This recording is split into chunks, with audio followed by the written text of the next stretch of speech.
उत्तराखंड राज्य पूरे north India में सेकंड नंबर पे है, जिसमें हम सबसे ज़्यादा ई वेस्ट रिसाइकलिंग इंडिया में कर रहे हैं। कूड़े से पैसा कमा सकते हैं, कूड़ा ही एक कुंदन का काम करेगा भविष्य में। रिसाइकलिंग स्टेशन है यहाँ पे, वो अपना वैल्यू एडिशन करते हैं, उससे जैकेट बन रही है, उससे टोपी बन रही है, उससे जूते बन रहे हैं। परिवहन विभाग ने एक बहुत अच्छा काम यहाँ पे किया है कि उनके जो पुराने व्हीकल्स थे 6200 व्हीकल्स उन्होंने ऑनलाइन जो स्क्रैपिंग सिस्टम में उन्होंने ऑक्शन करके एक रेवेन्यू भी राज्य के लिए आया है। साथ ही में जो पुराने व्हीकल्स है उसकी भी जो है उन्होंने विदाई कर दी है। लगातार ऋषिकेश और देहरादून का एयर क्वालिटी इंडेक्स इंप्रूव हुआ है और साथ ही में PM10 का जो कॉन्सेंट्रेशन 2017 और 18 का था 250 के आसपास, वो घट के अभी 109 तक आ गया है।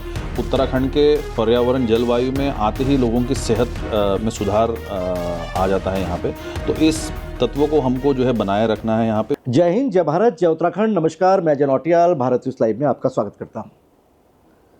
इस समय हमारे साथ बात करने के लिए हैं IFS अधिकारी, इंडियन फॉरेस्ट सर्विसेज के अधिकारी डॉक्टर पराग मधुकर धकाते, जो इस समय उत्तराखंड प्रदूषण नियंत्रण बोर्ड की जिम्मेदारी देख रहे हैं, सचिव हैं।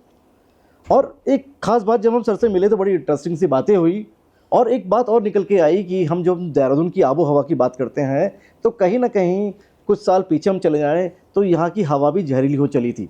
ये हम इस संदर्भ में बात कर रहे हैं कि तमाम पेड़ कटने की शिकायतें आती है और कहीं ना कहीं आदमी जागरूक हुआ है, लेकिन कंस्ट्रक्शन के नाम पर धूल धक्कड़ भी हम देखते हैं, कहीं ना कहीं आबो हवा खराब होती है, जिसका आम आदमी से सीधा सरोकार है।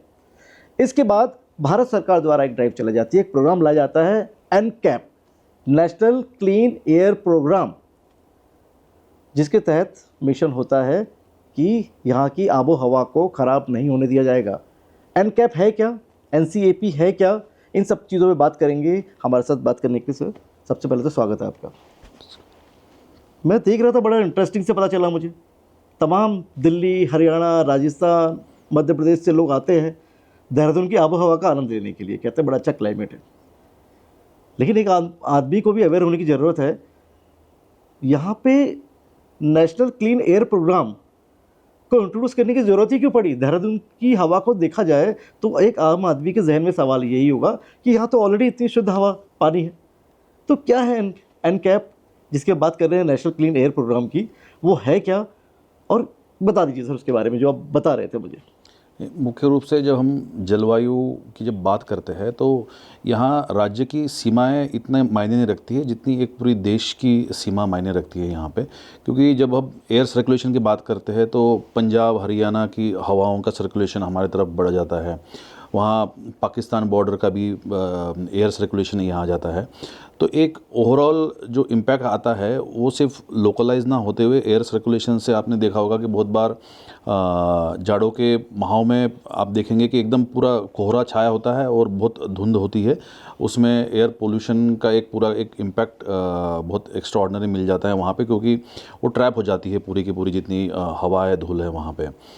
तो इसको अगर ध्यान में रखते हैं और जो हम लोग जब बात करते हैं कि महत्वपूर्ण ऐसी सिटीज़ की जहाँ पे एक सर्वे किया गया और सर्वे के आधार पर जो पार्टिकुलेट मैटर 10 होता है, धूल के कण होते हैं, वो कण जो उनकी जो प्रमाण है, मात्रा है, वो एक नेशनल एवरेज जो प्रमाण होना चाहिए उससे ज़्यादा पाई गई। कितना है सर उनका जो प्रमाण है PM10 का, वो 60 के आसपास होना चाहिए वहाँ पे। तो उसमें ये देखा गया है कि बहुत सारे सिटीज़ थी जिसको नॉन अटेनमेंट सिटीज़ कहा गया, और 17-18 में, वर्ष 2017-18 में सर्वे में जो ऐसी सिटीज़ है जहाँ पे उस मात्रा से ज़्यादा PM10 का कॉन्सेंट्रेशन पाया गया, उन सिटीज़ को चयनित किया गया है नेशनल क्लीन एयर प्रोग्राम के अंतर्गत। पूरे देश भर में लगभग देश भर में 130 सिटीज़ चयनित की। उत्तराखंड में की 3 है उसमें। उत्तराखंड में भी 3 सिटीज़ इस दायरे में आ गई, जिसमें देहरादून, उसके साथ साथ ऋषिकेश और काशीपुर के नाम इसके साथ जुड़ गए। यानी आबो हवा को शुद्ध नहीं माना गया पैरामीटर में। हाँ, आबो हवा का तात्पर्य हम उस स्पेसिफिक पैरामीटर की बात करते हैं कि धूल के कण जो PM पार्टिकुलेट मैटर 10 का कॉन्सेंट्रेशन था, वो देहरादून में 2017-18 की अगर बात करते तो 250 पाया गया था। तो जो 60 होना चाहिए वो देहरादून में 250। ठीक है। उसके बाद का आपका ऋषिकेश में 129 पाया गया और साथ ही में काशीपुर में वो 99 पाया गया। कारण क्या है रही सर इसमें? तो इसमें बहुत बार जो धूल के जो हमने यहाँ पे एक सोर्स अपॉर्चमेंट स्टडी करवाया था विशेषज्ञों इंस्टीट्यूट के साथ, तो इसमें इसके क्या क्या सोर्स हो सकते हैं इसका पूरा का पूरा हमने डेटा हमारे पास आया है। विगत 5 साल का जो अध्ययन किया गया था, तो इसमें मुख्य रूप से जो हमारे व्हीकुलर पोल्यूशन होता है, साथ में लोकलाइज लोग बर्निंग करते हैं उसके भी प्रमाण आता है। एयर सर्कुलेशन जो समीपवर्ती एरिया है उसके यहाँ से जो एयर सर्कुलेशन उसका इम्पैक्ट यहाँ पे आता है। जो कंस्ट्रक्शन डिमोलिशन एक्टिविटी है उससे स्थानीय क्या है सर, ये थोड़ा बता दीजिए। कंस्ट्रक्शन जैसे कि नए आपके पुराने कंस्ट्रक्शन आप घर तोड़ रहे हैं और नए घर बना रहे हैं, तो वो जो धूल का जो प्रमाण है वो उस समीपवर्ती जो हमारा वायु है उसमें वो फैल जाता है, और धूल के कण जब सभी जगह आते हैं तो वो प्रमाण आपका जो हमारा सेंसर लगे हैं हमारे मॉनिटरिंग स्टेशन वो कैप्चर कर जाता है। तो ये एक कंटिन्यूस एक्टिविटी है। ऐसे क्षेत्र है यहाँ देहरादून ऋषिकेश जैसे जहाँ पे कंस्ट्रक्शन एक्टिविटी भी चल रही है, नया राज्य बना है तो बहुत सारी कंस्ट्रक्शन की गतिविधियाँ भी हो रही है। ज़मीन पुरानी ज़मीन से भी लोग या खनन से भी इस टाइप की प्रदूषण की मात्रा पर्टिकुलरली PM10 जो है वो बढ़ने की जो रिपोर्टिंग हुई है वो 2017-18 में हुई है। उसके बाद ये national clean air programme Bharat सरकार द्वारा इसको स्टार्ट किया गया। नॉन अटेनमेंट सिटीज़ जिनका PM10 का कॉन्सेंट्रेशन ज़्यादा पाया गया था 2017-18 के लेवल पे, इन सिटीज़ में मुख्य रूप से आपको PM10 में धूल का प्रमाण कम करने के लिए क्या क्या गतिविधियां होनी थी उस एक्शंस को उन्होंने चिन्हित कर दिया। अगर एनकैप में अगर देहरादून है और काशीपुर है और ऋषिकेश है तो एनकैप में होने के बाद क्या बाध्यताएं हो जाती हैं? हाँ नहीं, इसमें क्या चैलेंजेस हो जाते हैं? बाध्यता होने से गवर्नमेंट का फंड अलग से जारी होता है? ये बेसिकली एक प्रोग्राम है, प्रोजेक्ट मोड में यह रन कर रहा है यहाँ पे, जो हमारे नगर निगम है उनके माध्यम से इसको रन किया जाता है। देहरादून, ऋषिकेश और काशीपुर नगर निगम के माध्यम से और अन्य बाकी जो कंट्रीज़ में उनके जो नगर निगम है उनके माध्यम से ये प्रोग्राम एग्जीक्यूट किया जाता है। इसमें मुख्य रूप से जो सड़क के किनारे पेवमेंट्स बनने हैं या ग्रीनरी बननी है या व्हीकुलर जो डीकंजेशन होना है, ये ऐसे कुछ कारक आइडेंटिफाई किए गए हैं जिसके कारण धूल का प्रमाण वातावरण में बढ़ता है।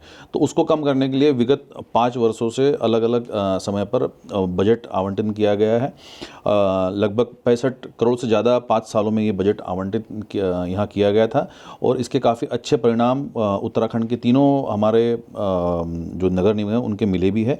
मुख्य रूप से देहरादून और ऋषिकेश के जो अगर आप रिडक्शन देखेंगे PM10 में तो उसमें काफ़ी सिग्निफिकेंट रिडक्शन मिला है कंपेयर जो अगर करेंगे हम लोग 2017-18 के हिसाब से। 250 जो देहरादून का जो था 250 में था, जो 60 होना चाहिए था मेजरमेंट, वो 250 में आ गया था। तो आज की डेट में कितना है? हाँ, अभी जैसे अगर हम 23-24 के जो हमारे पास रिकॉर्डेड रीडिंग्स हैं यहाँ पे जो हम लोग कंटिन्यूस मॉनिटरिंग स्टेशन से करते हैं CQMS से, उसमें जो बेस लाइन थी जो हमारे पास आई थी 2017-18 की 250 से घटकर 109 हो गया है। तो ये 50 से ज़्यादा प्रतिशत में जो है रिडक्शन PM10 में हुआ है। साथ ही अगर हम काशीपुर की बात करते हैं, ऋषिकेश की बात करते हैं तो उसमें 129 से घटकर वो 78 तक पहुँच गया है। काशीपुर में एक मार्जिनल रिडक्शन हुआ है, 99 से 98 हुआ है। क्योंकि क्या कारण है सर कि यहाँ अपने मिशन के आसपास आप पहुँच पाते हैं ऋषिकेश या देहरादून? हालांकि देहरादून अभी भी जो पैरामीटर होना चाहिए उस पर नहीं है, फुलफिल नहीं कर रहा है। हम काशीपुर पे क्यों कंट्रोल नहीं कर पाए हैं? नहीं, देखिए ऐसा है कि बहुत सारी एक्टिविटी चल रही थी वहाँ की। रोड कंस्ट्रक्शन नया जो 4 लेनिंग हुई है वहाँ पे, तो कंस्ट्रक्शन से भी धूल की एक्टिविटी बन जाती है। खनन की एक्टिविटी है वहाँ, इंडस्ट्रियल जोन भी है। तो ऐसे बहुत सारे कारक है जिसके कारण उस समय के लिए वो कंसंट्रेशन बढ़ा है। लेकिन अगर वर्तमान की अगर बात करें हम लोग वहाँ पे, तो क्योंकि मार्जिनल रिडक्शन हुआ है जो 17-18 में 99 था वो बढ़ के 112 हुआ था, फिर आज वर्तमान में जो है फिर से वो 98 पे आया है। तो 112 से लेकर 98 का रिडक्शन हुआ है। तो ये एक कंपैरेटिवली सिग्निफिकेंट रिडक्शन हम कह सकते हैं बनस्पत 99 से। लेकिन मुख्य रूप से ऋषिकेश और देहरादून में काफ़ी अच्छा प्रभाव पड़ा है यहाँ पे। और मुख्य रूप से जो काम भी हुए जिसमें मैकेनिकल स्वीपिंग मशीन्स टेक्नोलॉजी का यूज़ किया गया है, ड्रोन के माध्यम से छिड़काव किया गया है ताकि धूल के कणों को ना उड़ाया जा सके। ड्रोन की मदद से किस तरीके से करते हैं आप? ड्रोन स्पेसिफिक बनाया जो वाटर जो छोटे कंटेनर्स को कैरी करते हैं और जहाँ जहाँ हेवी PM10 का कॉन्सेंट्रेशन मिलता है वहाँ पे वो स्प्रे करते हैं, वहाँ से एरियल स्प्रे ड्रोन के माध्यम से, तो धूल के कण उसमें जो है बैठ जाते हैं उसमें। तो एक तरीका है कि किस प्रकार से हम लोग PM10 का कॉन्सेंट्रेशन कम करें। PM10 का लोगों के स्वास्थ्य पर ज़्यादा असर पड़ जाता है बहुत बार दबा, क्योंकि मैं चीज़ देखता हूँ सीजन में, विंटर सीजन हो या मैं ये चीज़ देखता हूँ जो सांस के मरीज है, दमे के मरीज हैं, उनके लिए काफ़ी ब्रीथिंग बड़ी इशू होता है और बहुत उनके स्वास्थ्य काफ़ी बिगड़ जाता है। अस्थमा के मरीज जो हैं बड़े चैलेंजेस होते हैं, क्योंकि वायु पॉल्यूशन एक बड़ा सब्जेक्ट है, बड़ा विषय है, हर आम आदमी का वास्ता पड़ता है। जब हम घर से अपने ऑफिस निकलते हैं या ऑफिस से घर की तरफ जाते हैं तो कहीं ना कहीं हमें दो चार होना पड़ता है। जी बिल्कुल। ये जो PM10 है या आपके कार्बन डाइऑक्साइड का कॉन्सेंट्रेशन है या कार्बन मोनोऑक्साइड का कॉन्सेंट्रेशन है, ये सभी जो मानक है जो CPCB द्वारा दिए गए हैं, इनका उत्तराखंड में हम लोगों ने 3 जगह पे स्टेशंस लगाए हैं, continuous air quality monitoring stations लगाए हैं। ये हर 15 मिनट पे जो है आपका कंटिन्यूस मॉनिटर करता रहता है कि कितना बढ़ा है, कितना कम हुआ है। जब बढ़ने की ऐसी बात आती है तो संबंधित जो सक्षम अधिकारी है उनको भी अलर्ट मैसेजेस चले जाते हैं रिटर्न में भी, और जो व्हाट्सएप ग्रुप बने हैं वहाँ पे। दिवाली के वक्त जो है ये कॉन्सेंट्रेशन काफ़ी बढ़ भी जाता है, वहाँ पे पटाखों की भी होती है और बाकी व्हीकुलर मूवमेंट भी होता है।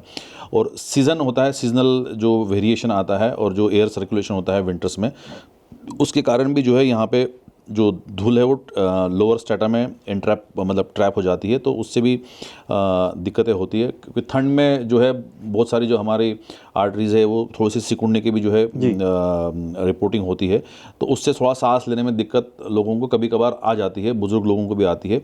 तो उसको ध्यान में रखते हुए एयर क्वालिटी इंडेक्स और साथ ही में जो इनकैप में किए गए कार्य इसको जोड़ेंगे वहाँ पे, तो ये हमारे लिए एक राहत की बात ये है कि विगत 5 वर्षों में लगातार ऋषिकेश और देहरादून का एयर क्वालिटी इंडेक्स इंप्रूव हुआ है और साथ ही में PM10 का जो कॉन्सेंट्रेशन 2017 और 18 का था 250 के आसपास, वो घट के अभी 109 तक आ गया है।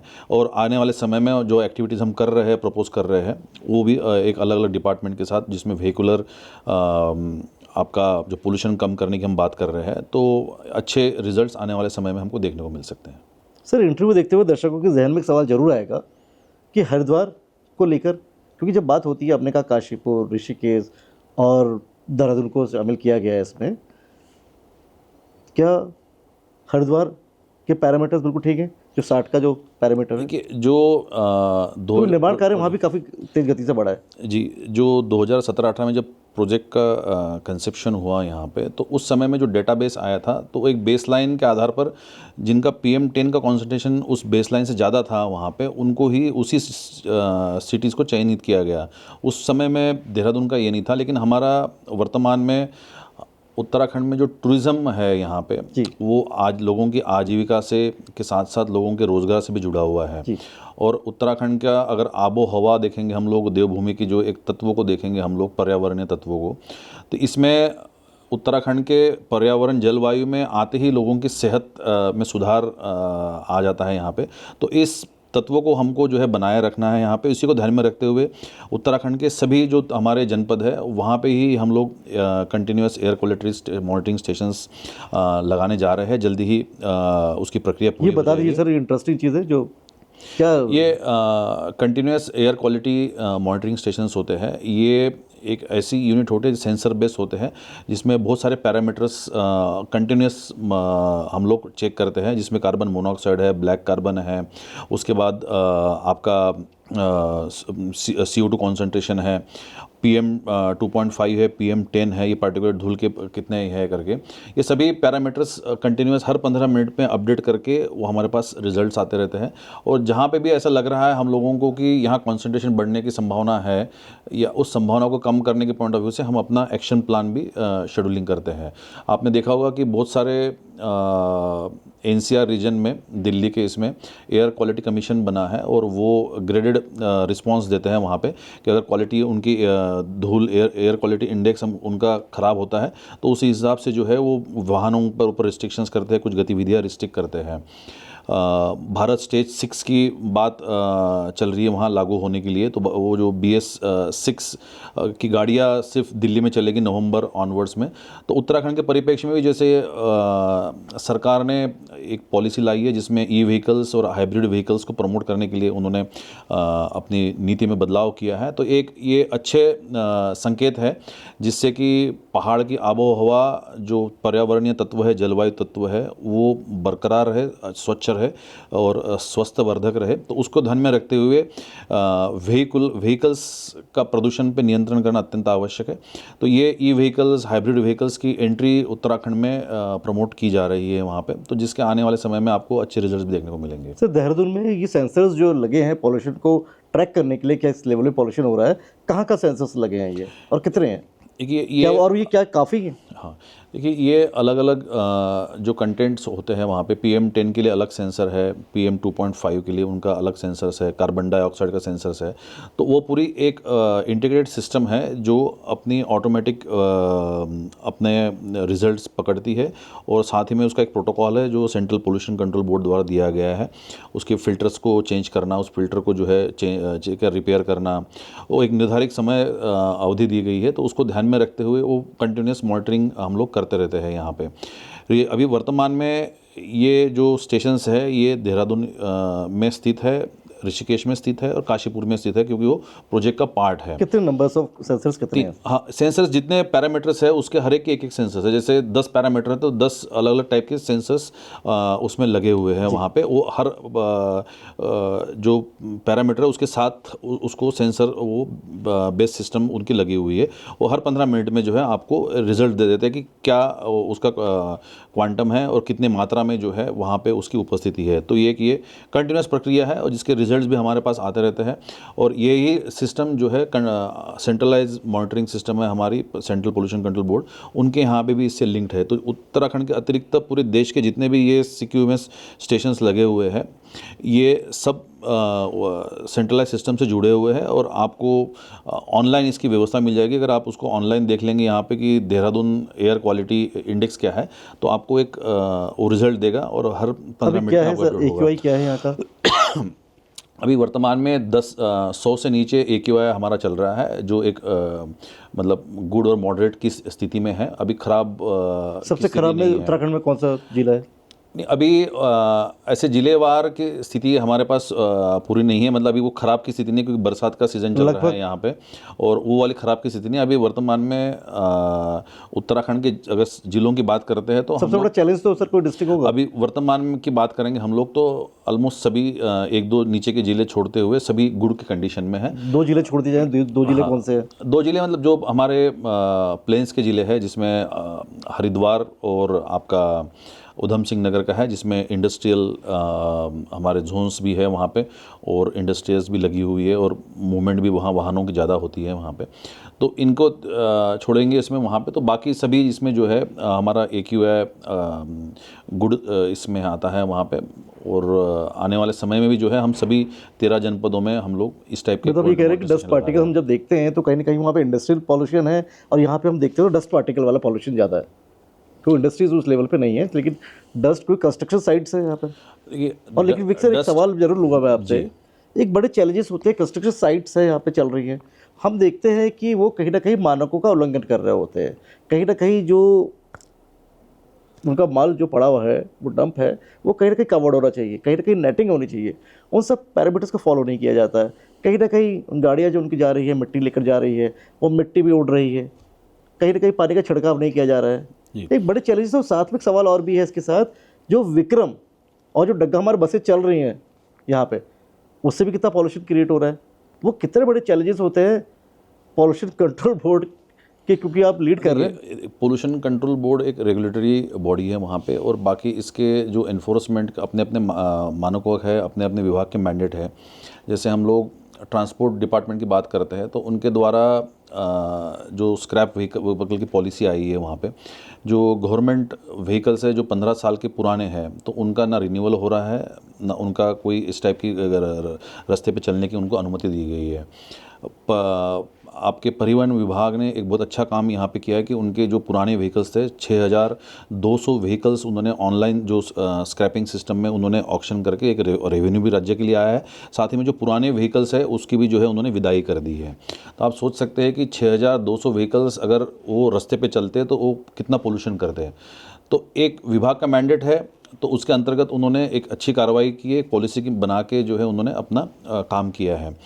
सिमिलरली जो है उन्होंने दूसरी पॉलिसी उनकी आई है क्लीन मोबिलिटी के पॉइंट ऑफ व्यू से कि ई व्हीकल्स और आपके हाइब्रिड व्हीकल्स को जो है वो प्रोत्साहन देने के पॉइंट ऑफ व्यू से उसमें सब्सिडाइज़ कर दे रहे हैं। 50,000 रुपये या अलग अलग उनके मानक दे रखे हैं। तो लोगों को प्रोत्साहित कर रहे हैं कि आप ई व्हीकल्स और हाइब्रिड व्हीकल्स जिसमें आपका CNG है, इलेक्ट्रॉनिक को जो स्विच ओवर सिस्टम्स है उसमें आप स्विच करें। तो ये ऐसे एक्टिविटीज़ है जिसके कारण आपका विभाग जो परिवहन विभाग आगे बढ़ रहा है। इसी तरह से अन्य विभाग भी अपने अपने स्तर से काम कर रहे हैं वहाँ पे। तो पोल्यूशन को रिडक्शन कम करने के लिए, वाटर पोल्यूशन को कम करने के लिए, एयर पोल्यूशन को कम करने के लिए और अन्य जो हमारे वेस्ट है, 6 टाइप के वेस्ट हमारे पास आज की डेट में उपलब्ध होते हैं। प्लास्टिक वेस्ट है, ई वेस्ट है, बायोमेडिकल वेस्ट है, हजार्डस वेस्ट है, कंस्ट्रक्शन एंड डिमोलिशन वेस्ट है। तो ये ऐसे वेस्ट है जिसके लिए भारत सरकार द्वारा रूल्स बने हुए हैं, अलग अलग डिपार्टमेंट्स का मैंडेट फिक्स किया गया है और उनको उस मैंडेट के अंतर्गत उनको जुर्माना वसूलने का भी अधिकार दिया गया है। तो उसी क्रम में अगर आप देखेंगे प्लास्टिक की व्यवस्था में, तो पहली बार हम लोगों ने पूरे देश में डिजिटल डिपॉजिट रिफंड सिस्टम बनाया है कि हर प्लास्टिक के जो 4 धाम में अभी ये चल भी रहा है कि प्लास्टिक की बोतल पे QR कोड लगाया है। आप 50 लाख से ज़्यादा लोग तीर्थयात्री यहाँ आते हैं, पानी की बोतल भी पीते हैं। आपने देखा होगा कि बहुत सारी बोतलें इधर उधर पहले पड़ी हुई दिखा करती थी, लेकिन इसको इकोनॉमी से, सर्कुलर इकोनॉमी से हमने उसको लिंक कर दिया। आज की डेट में उसके ऊपर क्षेत्र में जो QR कोड होता है, एक डिपॉजिट जो भी व्यक्ति आता है वो उसके साथ डिपॉजिट भी रखता है। अगर वो बॉटल उसने दाएं बाएं फेंक ली और किसी ने, स्थानीय लोगों ने या किसी पिकर्स ने उसको उस QR कोड के साथ बॉटल लिया और उसने स्कैन किया उस जो हमारे स्टेशन है, तो उसको जो है 10 रुपये मिल रहे हैं। तो बहुत सारे लोग जो है उस बॉटलों को इकट्ठा करने के लिए कहीं ना कहीं मोटिवेशन दी गई उन्हें, एक इंसेंटिव दिया जा रहा है। तो बहुत सारे आपको देखेंगे कि महिलाएं हैं, वहाँ के स्थानीय ग्रामीण हैं, वो बॉटल इकट्ठा करते हैं और स्कैन करके जो है उनको दिन में किसी को 200 रुपये, किसी को 500 रुपये, किसी ने ज़्यादा मेहनत की तो 1000 रुपये तक वो उनको अपने उनके खाते में डिजिटल UPI के माध्यम से उनके पास जा रहे हैं। ये सभी एकत्रित बॉटलों को हम लोग जो हमारे रिसाइकलिंग स्टेशंस हैं यहाँ पे, वो अपना वैल्यू एडिशन करते हैं। उससे जैकेट बन रही है, उससे टोपी बन रही है, उससे जूते बन रहे हैं। तो आप कहीं ना कहीं आप देखिए कि प्लास्टिक ने एक सर्कुलर इकोनॉमी क्रिएट की, साथ साथ पर्यावरण में जो प्लास्टिक घुल मिल रहा था, नदियों में जा रहा था, उसको जाने से रोका और स्थानीय लोगों को एक आय का साधन और आय का स्रोत ओपन करते हुए उस प्लास्टिक को हमने वैल्यू एडिशन करते हुए एक नया बॉटल को जो है हम लोगों ने उत्पाद में कन्वर्ट कर दिया। कहीं T-शर्ट बन रहे, कहीं उसके ट्राउज़र बन रहे हैं। तो ये सर्कुलर इकोनॉमी का मॉडल कहीं ना कहीं रन कर रहा है। आने वाले समय में जो है जब ये बृहद स्तर पे रन होगा उत्तराखंड में, तो लोगों को आजीविका के साथ साथ जो है उनकी आर्थिकी भी जो है सुदृढ़ होने के लिए मार्ग प्रशस्त होने जा रहा है। वैसे आम आदमी की भागीदारी कैसे होगी? क्योंकि देखते हैं कि एक आम आदमी कचरा जला रहा है, पत्ते जला रहा है, प्लास्टिक जला रहा है, कह रहा है 2-4 पॉलीथीन की तो बात है, क्या फ़र्क पड़ता है? तो साइंटिफिकली कितने नुकसान है इससे? देखिए, सिंगल यूज़ प्लास्टिक पूरे उत्तराखंड में प्रतिबंधित है। सिंगल लेकिन यूज़ दिखता है प्लास्टिक का, लेकिन दिखता है, इस बात को आप मानते नहीं मानते? वो जो प्लास्टिक है जो दिख रहा है वो बहुत बार ये नहीं है कि जो सिंगल यूज़ ही है, बहुत बार लोग दूसरे प्लास्टिक भी फेंक देते हैं। तो एक बहुत बड़ा चैलेंज है कि किस प्रकार से हम लोग प्लास्टिक को वहाँ से उठाएं। आपने देखा होगा पहले कि दूध की प्लास्टिक के थैले होते थे जी। तो उस प्लास्टिक के थैलों को हम लोग उसको यूज़ करने के बाद उसको धो के वही रख देते थे जी। क्योंकि उसकी रीसेल वैल्यू थी कि आप उसको इकट्ठा करके अगर वापस करते हैं तो उसके 50 पैसे 1 रुपया वो आपको वापस करता था वहाँ पे। तो ये जो रिफंड वाला सिस्टम है, आप कहीं ना कहीं आपको लोगों को इंसेंटिव्स देने पड़ते हैं कि आप को उसको, यानी आप कूड़े से भी पैसा कमा सकते हैं। कूड़े से पैसा कमा सकते हैं। कूड़ा ही एक कुंदन का काम करेगा भविष्य में। तो वो कूड़े से एनर्जी भी बन रही है, कूड़े से लोगों को पैसे जनरेट हो रहे हैं। बद्रीनाथ नगर पालिका ने कूड़े बेच बेच के करोड़ों रुपए की आय सृजित की है। तो एक बहुत बड़ा एग्जाम्पल है कि सिर्फ कूड़ा नहीं रह गया आज की डेट में। आप देखते होंगे कि कूड़े से जो है, आप ई वेस्ट का एग्जाम्पल दे रहा हूँ मैं यहाँ पे, इलेक्ट्रॉनिक वेस्ट जो आपके मोबाइल्स है, आपके एसी है, ये पंखे है, ये सब इलेक्ट्रॉनिक वेस्ट के कैटेगरी में आता है। उत्तराखंड राज्य पूरे नॉर्थ इंडिया में सेकंड नंबर पे है, जिसमें हम सबसे ज़्यादा ई वेस्ट रिसाइकलिंग इंडिया में कर रहे हैं। ये ई वेस्ट में यहाँ पे ही हमारे भगवानपुर में और बाकी हरिद्वार के और क्षेत्र में जो हमारे ई वेस्ट रिसाइकलिंग प्लांट है, आप सोच नहीं सकते कि उन्होंने 40-40 पेटेंट ले रखे हैं और वो ई वेस्ट के माध्यम से सोने को भी एक्सट्रैक्ट कर रहे हैं। क्या बात है। तो ये एक बहुत बड़ी उपलब्धि इंडिया के लिए भी है और उत्तराखंड के लिए भी है कि जिसमें हम लोग जो वेस्ट है उससे सोना भी एक्सट्रैक्ट कर रहे हैं। तो आप इमेजिन कीजिए कि जितना वेस्ट हम लोगों का पोटेंशियल आने वाले समय में होगा, हम सभी ई वेस्ट इकट्ठा करके वो टेक्नोलॉजीज़ को अभी एक्सेप्ट किया है। अवेयरनेस कैसे होगी, सबसे बड़ा सवाल है, Yes. क्योंकि आम आदमी के पीछे अवेयरनेस ही, आप जो मुझे बता रहे हैं बहुत सारी बातें जो है वो हम तक भी नहीं पहुंच पाती है। जी, बिल्कुल। तो वो एक आम आदमी तक कैसे पहुंचेगी, ये बड़ा सवाल है सर। देखिए, बहुत बार हम लोग विश्व पर्यावरण दिवस है या स्वच्छ वायु दिवस है, ऐसे ओजोन डे है, वाइल्ड लाइफ वीक सेलिब्रेट करते हैं, फॉरेस्ट्री डे करते हैं। ये एक माध्यम है जिसके माध्यम से हम लोग लोगों तक जाते हैं, लेकिन ये ऐसे वो चीज़ें हैं जो जन जन तक पहुंचने की आवश्यकता भी है। तो इसलिए जो हमने हमारा फोकस बेसिकली स्कूलों पर रहता है। स्कूलों में बच्चे हैं, वो आने वाले भविष्य के जो है नागरिक बन के उभर के आते हैं। तो आज की डेट में जो बच्चों की अंडरस्टैंडिंग है और जो उनका नॉलेज बेस है वो काफ़ी है, और स्कूलों में भी बहुत सारे स्कूलों में उस टाइप के उनके कोर्स करिकुलम बने हुए हैं जो पर्यावरण के विषयों को बहुत तवज्जो देते हैं। और साथ ही में क्या करे क्या ना करे, जो डूज़ और डोंट्स है, इसके बारे में जो बच्चे हैं वो भी बड़े जागरूक हो रखे हैं। तो इसलिए अभी हमारी जिम्मेदारी होती है कि बच्चों के साथ साथ जो युवा वर्ग है या जो बुज़ुर्ग वर्ग है उन तक भी बातें पहुंचानी एक हमारे लिए चैलेंजिंग है। तो आने वाले समय में हम ऐसे कार्यक्रम को एनजीओज़ के माध्यम से हुए या अन्य ऐसे स्कूल्स है या ऐसी संस्थाएं हैं जिनका आउटरीच दूरस्थ क्षेत्रों में भी है, तो उनके माध्यम से उन जन जन तक पहुंचाएंगे और उसको एक अभियान के रूप में ये मैसेज जो वेस्ट मैनेजमेंट का है, किस प्रकार से एक वैज्ञानिक रूप से हम मैनेज कर सकते हैं इस प्रकार के चैलेंजेस को, वो पहुंचने के लिए काम करने जा रहे हैं। सर एक आखिरी सवाल ले लेता हूँ सर आपसे। अभी तक के कार्यकाल में, क्योंकि आप उत्तराखंड प्रदूषण नियंत्रण बोर्ड का प्रतिनिधित्व कर रहे हैं, नेतृत्व कर रहे हैं, उत्तराखंड पॉल्यूशन कंट्रोल बोर्ड में काम करते हुए अभी तक आपका सबसे बड़ा चैलेंज क्या रहा, सबसे बड़ी उपलब्धि क्या रही?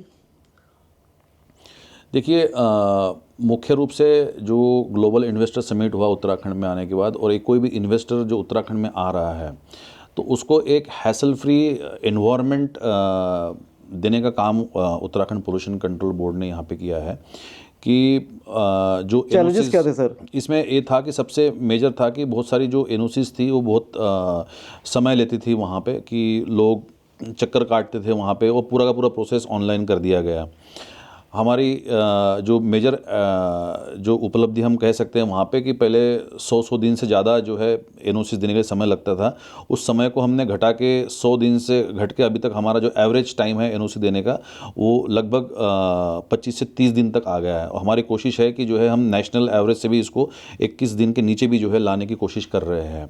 तो जो व्यक्ति इन्वेस्टर्स के रूप में यहाँ आ रहा है और पोल्यूशन के जो हमारे नॉर्म्स है उसको कंप्लाई कर रहा है वहाँ पे, तो उनके लिए हम लोग एक रेड कारपेट वेलकम भी कर रहे हैं और उनको एक हैसल फ्री कॉन्टैक्टलेस ऑनलाइन पूरी व्यवस्था दे रहे हैं कि आप उत्तराखंड में आइए, इन्वेस्ट कीजिए, यहाँ के पर्यावरणीय जो नॉर्म्स हैं उनको फॉलो कीजिए। पोल्यूशन कंट्रोल बोर्ड जो है आपको तत्काल प्रभाव से एनओसी जो हमारी कंसेंट टू इस्टेब्लिशमेंट होती है या कंसेंट टू ऑपरेट होती है उसको हम लोग एकदम फास्ट ट्रैक मोड में दे रहे हैं। और वो एक बहुत बड़ी हमारे लिए उपलब्धि है कि हम लोग जो पहले 3 डिजिट नंबर लगते थे मतलब एनओसीज के लिए, उसको हम लोग 2 डिजिट में ले आए। दूसरा महत्वपूर्ण उपलब्धि ये मान सकते हैं कि प्लास्टिक मैनेजमेंट के लिए जो हमने डिजिटल, जो माननीय मुख्यमंत्री जी द्वारा इस पूरे प्रक्रिया को उसका लोकार्पण किया गया था, डिजिटल डिपॉजिट रिफंड सिस्टम, ये पहली बार हम लोगों ने रोल आउट किया है यहाँ पे पूरे इंडिया में। हमारे देखा देखी जो है गोवा ने भी इस मॉडल को अपनाया है, हिमाचल, बगल में हिमाचल प्रदेश है। मतलब आप ये कह रहे हैं उत्तराखंड को देखकर अन्य राज्य सीख रहे हैं? बिल्कुल। अन्य राज्यों के साथ साथ श्रीलंका में भी जो है हमारे मॉडल को अपनाया गया है। वहाँ पे उनके यहाँ भी इस प्रकार के रूल को रोल आउट करते हुए जो प्लास्टिक मैनेजमेंट की व्यवस्था है, हिमाचल, गोवा के साथ साथ श्रीलंका और जो हमारे अन्य कंट्रीज़ है, भूटान भी है, उन्होंने इसको अप्लाई किया है और उनके यहाँ पे ये एक सुव्यवस्थित रूप से प्लास्टिक मैनेजमेंट के लिए अग्रसर है। वो काम जो अभी भी किए जाने बाकी हैं, क्योंकि आप एक पोजीशन में सर, कई सारे ऐसे काम होंगे जो लगता हुआ यार अभी कर नहीं पाया हूँ, करने बाकी हैं। देखिए, एक सतत प्रक्रिया है यहाँ पे कि इंडस्ट्रीज़ आएगी, इंडस्ट्रीज़ के अलग अलग इश्यूज़ होते हैं, कुछ कोर्ट केसेस आच्छादित रहते हैं, कुछ अन्य चीज़ों से लंबित रहते हैं। लेकिन मुख्य रूप से हमारा एज ए ऑर्गेनाइजेशन उद्देश्य यही रहता है कि कितने जल्दी इसको हम लोग निपटारा कर सके, किसी को ना हरासमेंट की ज़रूरत हो, ना किसी को किसी प्रकार की दिक्कत हो।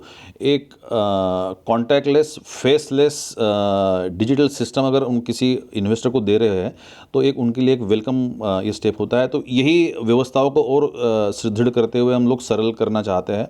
तो आने वाले समय में आपको एक अच्छा मॉडल भी जो है हम लोग यहाँ पे पूरा ऑनलाइन डिजिटल माध्यम से हम देने की कोशिश कर रहे हैं।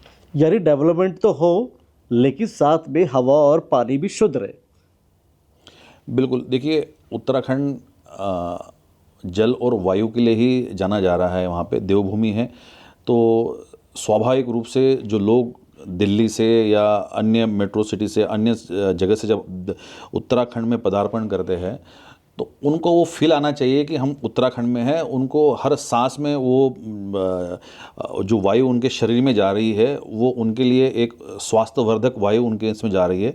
तो इस देवभूमि में उनके पदार्पण से ही और यहाँ की वायु और जल से ग्रहण करने से ही उनके स्वास्थ्य में प्रभाव पड़ता है। तो यही एक पॉजिटिव प्रभाव एक उनकी एक अनुभव के रूप में और अनुभूति के रूप में यहाँ से लोग अपना एक्सपीरियंस, अनुभव लेके जा रहे हैं।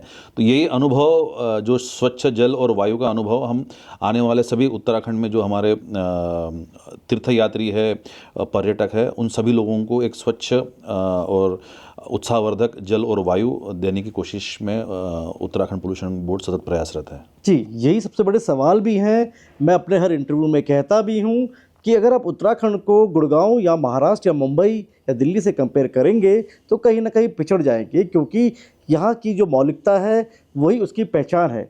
यहाँ की जो शुद्ध हवा और शुद्ध पानी है वही लोग लेने के लिए यहाँ पर आते हैं, उसका आनंद लेने के लिए आते हैं, क्योंकि ये सब नेचुरल है।